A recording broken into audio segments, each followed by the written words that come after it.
Guys, punta tayo dun sa Emerald kasi nandun daw si BP Sara. Dadalo daw ata dito sa 39th anniversary ng Kingdom of the Jesus Christ. So sumakay tayo ng motor dahil masakit daw ang ating paa. Yan, shoutout kay Kuya, oh. Oh, di ba? Panis. Nanonood lang ko kay Jay. Sir Jiggy Bara ngayon, ito sa akin, di ba? Panis. Ganyan kababait ang mga tao dito. Kaya walang problema. So yan, para mapabilis, sumakay na ako kay Sir. Inistorbo ko siya saglit lang naman. Medyo flat lang yung motor. Flat lang. Sige, dito na ako, Sir. Okay na to. Okay, nandito na ata si BP Sara. So yan, dito tayo. So yan ang tingnan nyo yung ginawa sa harapan doon, no? Andun po ang first poster nila pastor. So tingnan lang natin, ayan, no? Kita nyo, yan po ang pambabastos ng mga kapulisan nito dito sa harap ng KOJC. Alam naman nila na harap to ng KOJC pero nilagyan pa rin nila ng wanted sign dyan. Di ba naman mga tanga? Hindi sila katanga dito sa natin. So yan, nandito rin yung mga media. Nandyan ang ABS-CBN, TV5 at GMA 1 Mindanao. Alright, so ito tuloy-tuloy po ang pagdating ng mga KOJC member sa iba't ibang panig ng Pilipinas. So yun mga banatero, so tingnan nyo, yan yung mga basura ng mga kapulisan. Ngayon na naman sila, nag-assemble. Ito ata yung kagabing batch or kaninang umaga, mga bagong batch ata to ng mga kapulisan. Hindi ko lang alam kung alam nilang papasok or dadalo or darating itong si Inday BP Sara. Kaya siguro sila nag-transformation na naman, no? Nandiyan na rin yung ibang mga media. Anong ka, sir? Sir, ano ka ulit? Mindanao Lens. Mindanao Lens. So, yan sila. Yan. So, kinuha na nila ating mga kapulisan dito sa gilid ng Emerald. Ayan po yung Emerald. Yan. So yung ibang mga media nandun din sa taas ng overpass. Hindi ko lang alam kung anong media to, pero mukhang isa rin sa EBS. Hindi natin alam kung anong klaseng media yung dumating. So yan ang aganapan dito sa harap. Pinantay namin si BP Sara Duterte.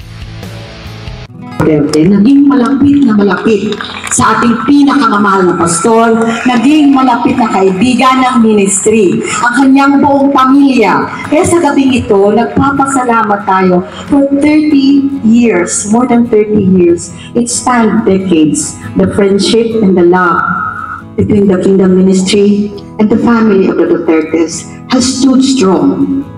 At sa gabing ito, nagpapasalamat tayo in our 39th anniversary. Kasama natin ang isa ring anak ng Davao. Yeah! Because we know the Philippines deserves the best.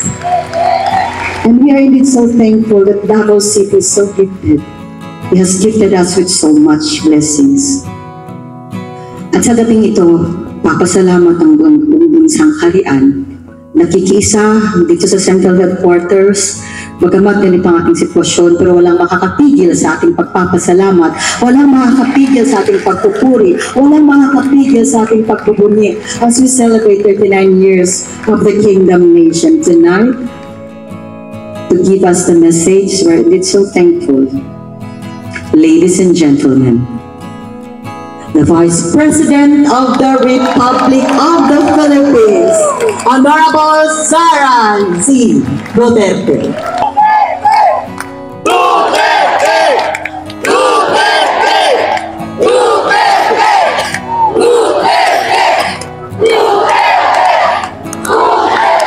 Maraming salamat. Mayong gabi kaninyong tanan. Palihog, manglingkod.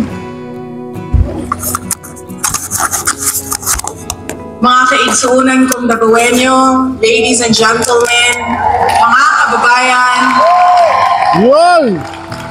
Assalamualaikum warahmatullahi wabarakatuh. Madayaw, maayong adlaw, kaninyong tanan, magandang araw sa inyong lahat.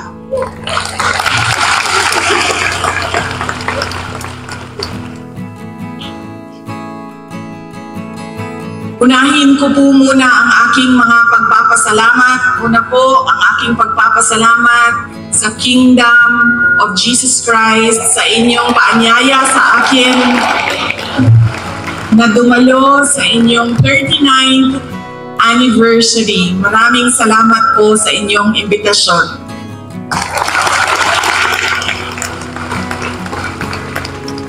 Pangalawang pagpapasalamat ko po ay mula po sa akin personal. Ang pagpapasalamat ko sa tulong ninyo, sa kampanya ninyo, sa suporta ninyo at sa boto ninyo para sa akin noong nakaraang halalan ng taong 2022. Ang susunod na pagpasalamat ay mula sa akin pa din, personal din sa akin ang pagpapasalamat sa inyong lahat sa suporta ninyo sa aking trabaho noon sa Department of Education at patuloy na suporta ninyo sa aking opisina, ang Office of the Vice President.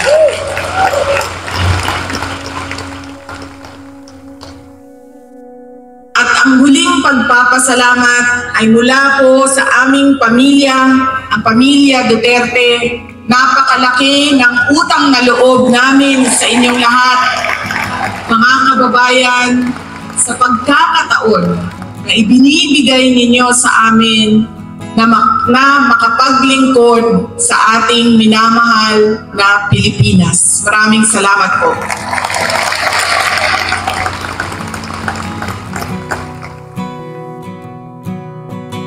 Nasabi ko na po,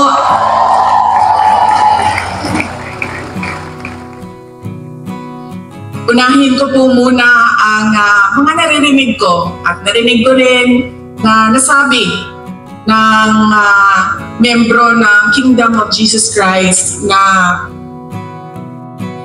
salak manggunitan ni Inday Sara, unidagan pa siya presidente, dili na magkalisod-lisod ani.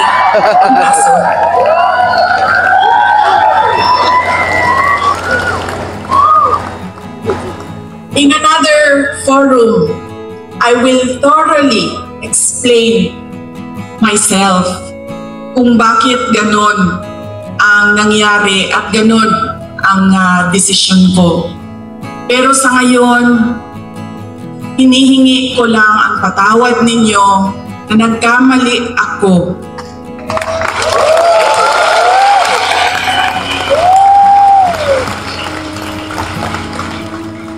Kamali ako sa paghingi ng tulong at suporta niyo para kay Pangulong Bongbong Marcos.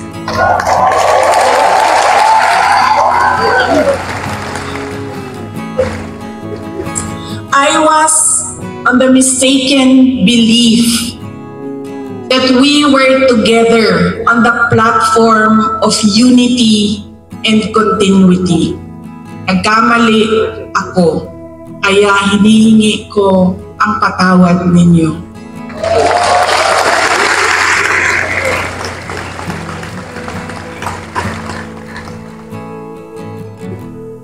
You know, this has been going on for 9 days, ang assault sa inyong Kingdom Nation. At I could not come earlier dahil meron ding atake sa opisina ng pangalawang Pangulo at hindi ko maiwanan ang aking mga kasamahan doon sa Office of the Vice President. But always remember na wala man ako lagi sa mga masasayang araw ninyo, pero nandito ako lagi sa inyong kalungkutan. I will always be with you in your darkness. Bago ako pumunta dito, doon sa Manila, sinabihan ako, huwag kang lumapit sa KOJC dahil talo ka dyan. Kalaban mo administrasyon, kalaban mo dayuhan na superpower. Sabi ko sa taong nagsabi sa akin noon, walang contest, hindi ako matatalo. Walang kompetisyon, bakit ako matatalo? They may be a minority,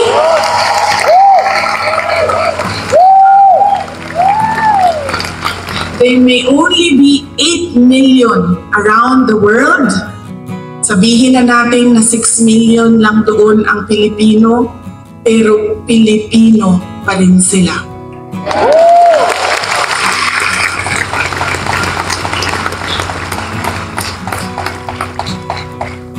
Noong ako ay naging Vice President, isa sa lagi na problema natin, di lang dito sa Davao City but sa iba't ibang lugar ng Pilipinas, ay ang disaster response.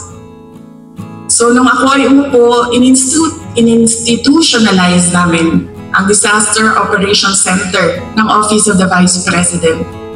Ang aming paghahanda ay disaster response. Pinaghandaan namin ang baha, pinaghandaan namin ang dilubyo, typhoon, pinaghandaan namin ang earthquake, lahat ng maisip mo na kalamidad, pinaghandaan namin. Pero, nasabi ko doon sa mga kasamahan ko sa Office of the Vice President, we have not prepared for a crisis such as the Kingdom of Jesus Christ. So anong sabi ng libro natin dyan sa Disaster Operations Center? Ano ang dapat natin gawin sa krisis at disaster na ito? Lahat sila walang masagot. Kahit ako matagal, ako nag-isip kung ano ba ang response namin. Because this is a crisis. It is a disaster. Ano dapat ang tugon ng Office of the Vice President? At isa lang ang naisip ko. Sabi ko, as Vice President and as a Davaoenyo, I will be there to comfort them.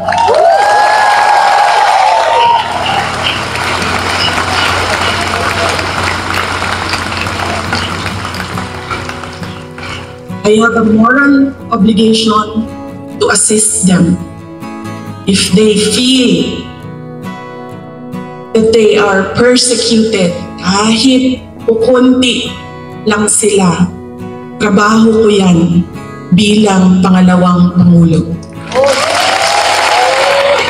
Yeah!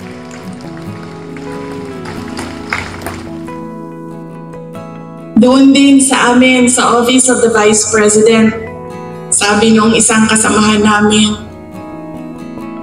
doon sa USEC namin, sabi niya, USEC, ano bang matutulong ko kay Inday Sara? Naaawa na ako sa kanya.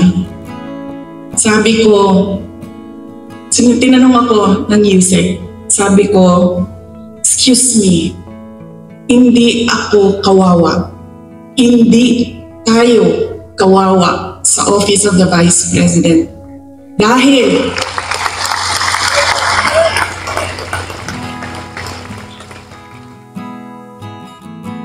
tatlong beses tayo kumakain araw-araw. Kung gusto natin bumili ng leche flan, meron pang leche flan. At ayaw natin ng leche flan, gusto natin ng ice cream, nakakabili tayo ng ice cream. Sabi ko, ito personal ko na experience.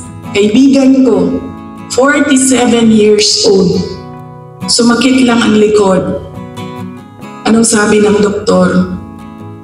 It's cancer of the bones, cancer of the lungs, cancer of the pancreas, cancer of the brain, all together in one person. Anong sabi ng doktor? 6 months na lang. Yun ang kawawa. Sabi ko, ang dami sa ating mga kababayan na nakakaramdam ng gutom. dahil hindi na nila mabili ang pagkain sa sobrang mahal ng pagkain. 2 beses na lang kumakain Tama. sa isang araw. Yun ang kawawa. Sila ang dapat tulungan. Amen. Dumadami ang naghihirap sa ating bansa. Dumadami ang nahihirapan makahanap ng regular na trabaho. Sila ang totoong kawawa at kailangan ng tulong natin.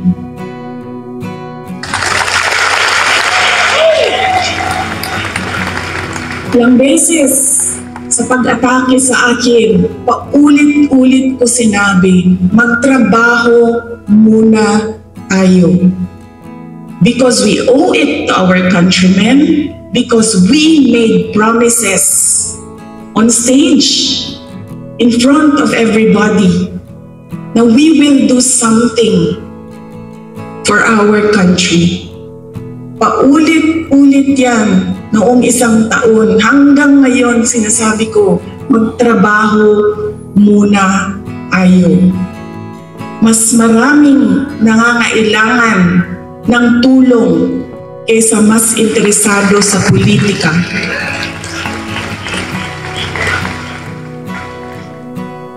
Pero this night is not about me and my problems. Hindi ako kawawa. Mas kawawa ang mga kaibigan natin na natutulog sa tabing daan, gutom. Minsan, sa isang araw, wala na talagang kinakain. Sila ang totoong problema at totoong nangangailangan ng tulong dahil sila ang kawawa. This is about kingdom of Jesus Christ and the assault on the kingdom nation. Tandaan ninyo, hindi kayo kawawa.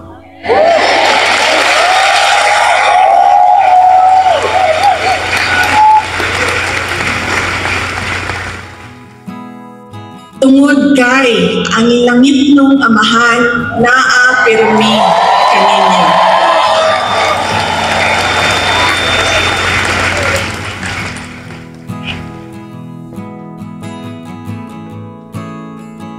Noong isang araw, kausap ko yung SMNI president.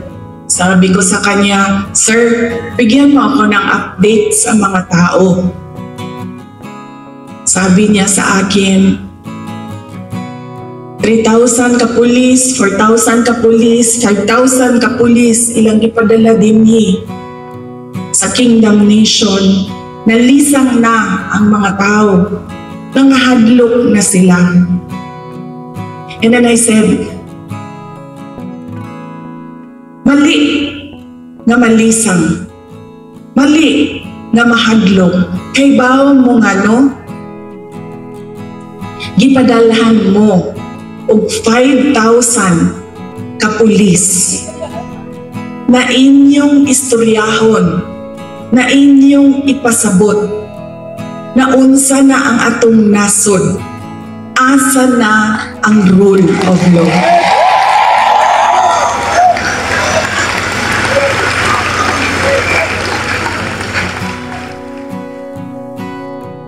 Ipadala sila dinhi para hadlokon mo. Gipadala mo sa Ginoo para pasabton sila.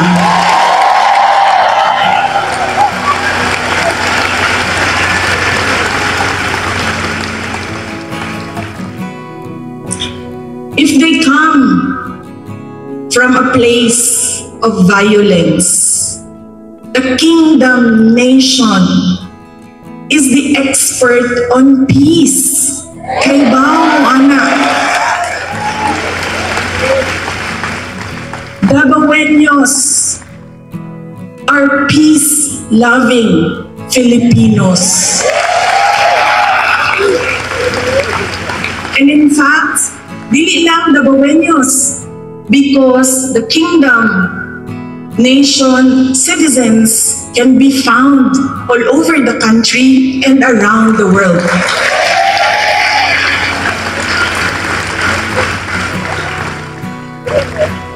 Kung ang gidala ni nila, if they bring you violence, give them peace.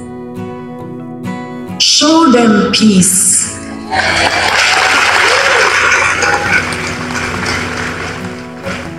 Make them understand that this is not about me and you. This is about the abuse of power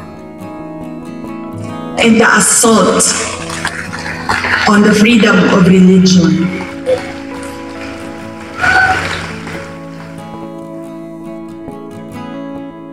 Violence, you have peace. Bullets and tear gas, what do you have? You have the words of the Almighty God.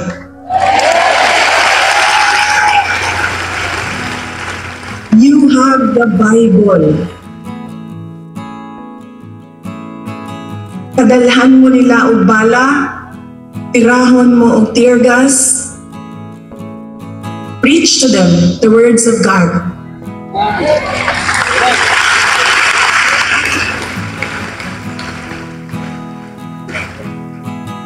Pangtulo, if they come from the evils of Satan, what do you have? You have the goodness of the Lord Jesus Christ.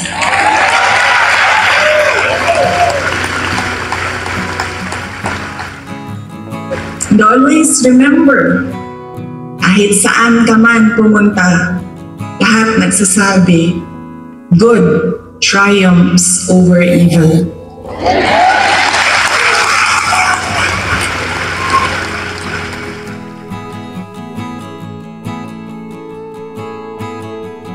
Ang ako ang lola sa mother's side, maternal grandmother na ako, buhi pa siya karon, kaluoy sa Ginoo. She's blessed with a very long life. She's in her 90s.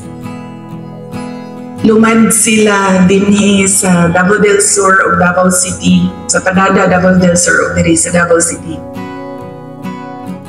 Ang iyang trabaho is magmaligya o kaniadtong panahon, mga 1960s, 1970s, mamaligya o mga PX goods. Mga ukay-ukay kung ginatawag nato karon. Unya, mamaligya o mga lain-laing klaseng dry goods. Nakaadto siya o baklaran, namaligya siya o mga sandals, nga mo ang ginamaligya kaniadto. So iya po nakakaton og kanang dili maghulat nga naay customer, kundi tawagon nimo dapat ang customer, pasudlo nimo sa imong tindahan. Doon na siya ulong sa ako kung batanon pa ko. Ibaw mo, diri manggod sa ato sa Pilipinas, when you are outspoken, when you are opinionated, when you are headstrong, ang tawag sa imuha maldita. I feel that it is wrong, pero somehow, siguro sa ato ang mga Pilipino, na kung mutubag ka sa mga elders, yung tawagon ka, maldita. So, tumbatanon pa ko, ang ako ang lola, mag-istorya, mga saba, tingali, kunya, mutubag ko, mingon dayon na ang ako ang lola. Maghinay-hinay ka, hinday. Kay ang gaba sa Ginoo dili magsaba.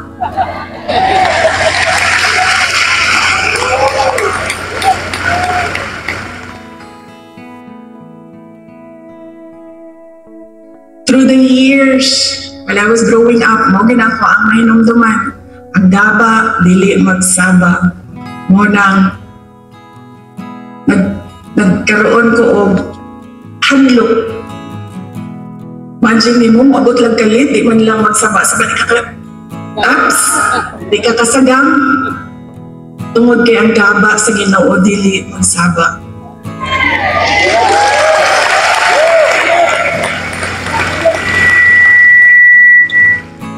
Motong kaganina, dili ko makasulti when our preacher said, love your enemy. Nag-anak lang yun ko.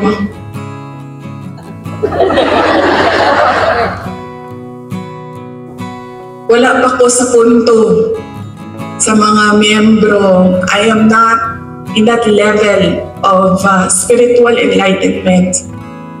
I can love my enemies. Wala pa ko sa inyong level. O ito pa ganun na nag-anak dito. Para di ko makasala.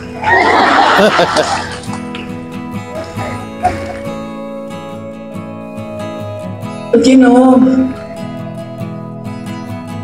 para sa ako dili man ako sila mamahal. I cannot bring myself to love them. Pero ang akong verse, pulong para kanila mao ang gaba sa Ginoo di gyud magsama.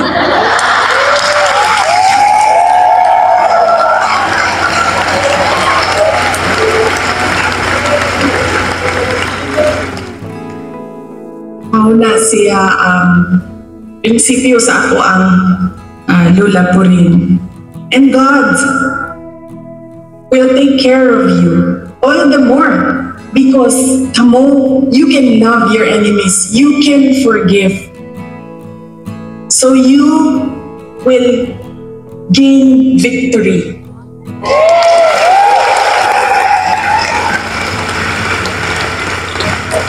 God will be there, will always be behind you, around you, above you, underneath you, to cradle you, to shelter you.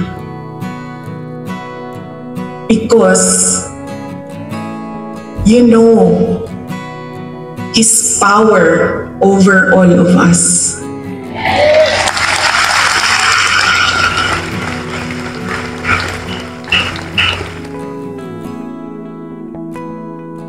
Ganina, nawala naman itong ang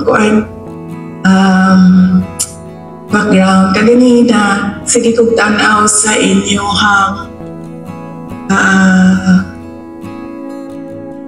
wall. And then, nakabutang dito, 39th anniversary. Nakauna-una ko na sa pagtuo sa mga inchi, malas magunang 9.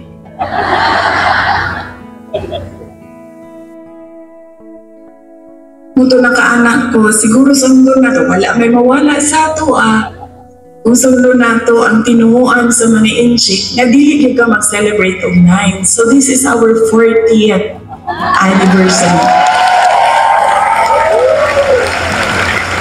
Ay mamalakpak ka para sa 40 years.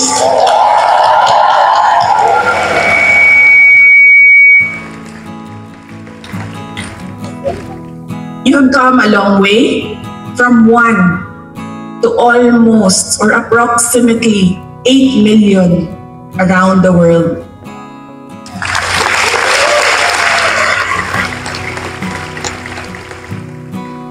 You have overcome challenges, and every challenge made you stronger, made you more united.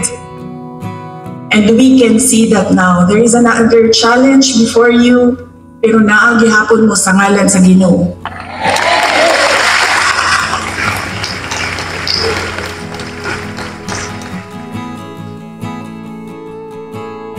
Kung sa tanaw na ako, sa kadaghahan, sa kalisod, kung sa kadaghahan sa pandaot, kung sa kadaghahan sa dili pagtuo, sa inyo ug sa kadaghan sa kanangkansyaw ba sa inyong pagtuo. I think you will reach 100 years or more.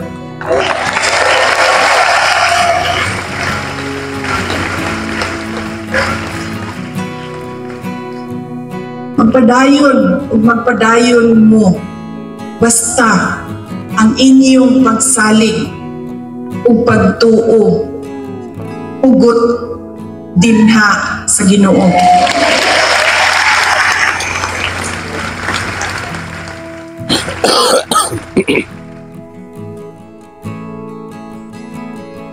During COVID, it was a experience as mayor. It was an experience that I do never want to go through again. COVID-19 pandemic. Dili na ko ma-explain sa inyo nga ang kalisod atong panahon na to. Na doon na yung mga gipangayo sa imuha nga COVID-19 response. Pero walay budget ang syudad para punduhan ang mga projects para sa COVID-19 response. Daghan kaayo, TTMF, PPEs, suporta sa mga frontliners, health workers. Dili na ko gusto mo sa bato.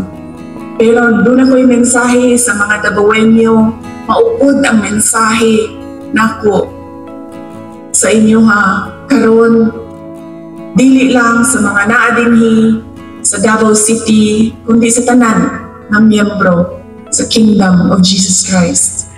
And that is, we will not break.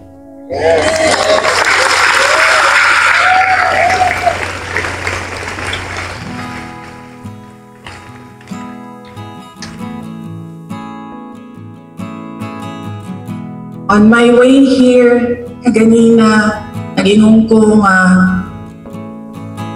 I will leave you with a verse. And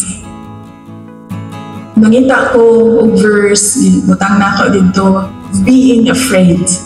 And doon ay isa, on top of the list, which will guide you, which will guide me, which will guide our countrymen through these dark times of our nation. And that is Psalm 23, verse 4. Even though I walk through the valley of the shadow of death, I will fear no evil, for you are with me.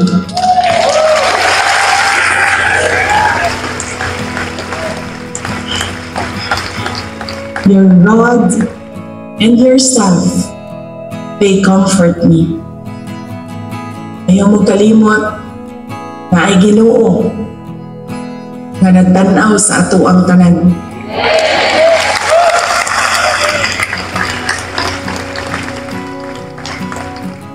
Ug ang iyang daba, dili magsaba.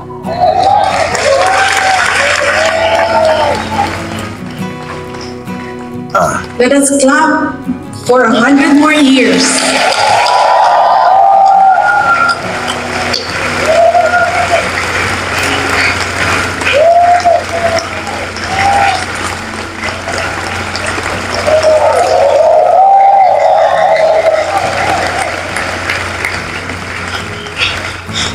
Ulitin ko ang aking kasiyahan na makasama ko kayo sa inyong 40th anniversary.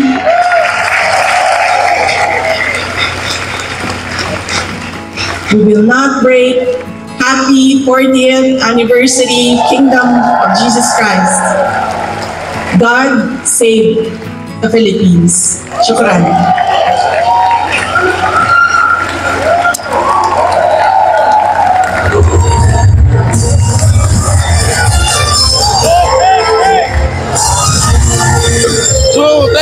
Daghang salamat! The Vice President of the Republic of the Philippines, Honorable T. Duterte!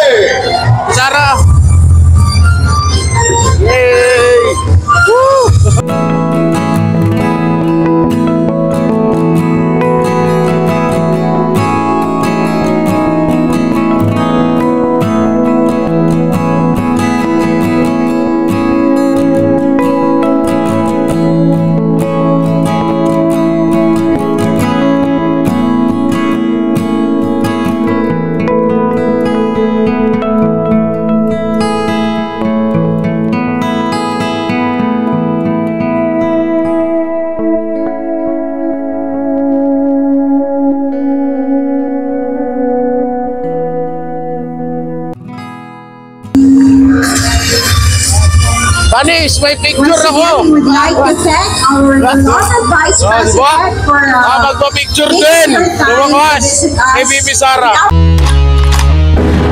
Yan ang Banateros, walang inuurungan. Pag tama palakpakan, pag mali ay babanatan. Yan ang Banateros, boses ng ordinaryong Pilipino. Banateros ay walang makakaawan. Walang inuurungan, Banateros ay tinutulungan.